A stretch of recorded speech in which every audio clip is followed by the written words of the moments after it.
When our parents passed away, it felt like the ground disappeared beneath me. I was numb, floating through the funeral, the paperwork, the endless condolences. But through it all, I trusted my brother. He was the golden child, the one who always said the right things, smiled at the right moments, the one my parents leaned on when things got hard. So when he promised to handle the will, I didn't question it. He said, "I'll take care of everything. You just focus on healing." And I believed him. Because why wouldn't I? A month later, reality hit me like a brick. A neighbor called, concerned. They said, "I saw the for sale sign outside your parents' house. Everything all right?" I froze. What for sale sign? When I confronted him, he shrugged it off. Said the house was part of his inheritance. Said mom and dad wanted it that way. Said I was lucky he didn't leave me worse off. Lucky. Turns out he took it all. The house, the savings, dad's vintage watch, the one he promised to leave to me. Even the little things, like mom's jewelry and our old photo albums. I was left with nothing.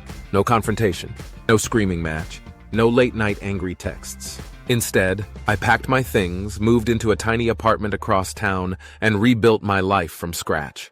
I worked late nights. I skipped vacations. I swallowed my pride. Meanwhile, he flaunted his new lifestyle on social media. New car, trips abroad, lavish dinners, all on money that should have been shared. But life has a way of circling back. One rainy evening, I found something, tucked inside an old box of Dad's things. A letter, handwritten, and a key taped inside. Dad's handwriting was unmistakable.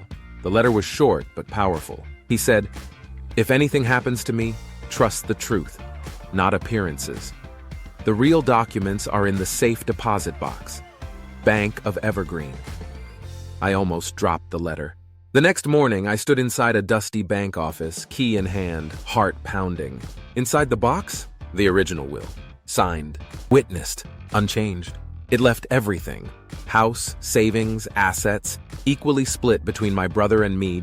My brother had forged the new version. I hired a lawyer that same afternoon. The case wasn't easy. Forgery is serious. Court dates dragged on for 6 brutal months. But truth is stubborn. Eventually, the judge ruled in my favor. Everything he took was legally returned. The house, the savings, Dad's watch. He lost it all. Worse, he lost his reputation. Friends distanced themselves. Business partners walked away. One evening, he showed up at my door, tears in his eyes, begging for forgiveness. I stood there quietly, watching him fall apart. And finally, I smiled. Not out of anger, not out of revenge, just calm. "You taught me a lesson," I said. "Never trust someone who thinks they're entitled to what they didn't earn."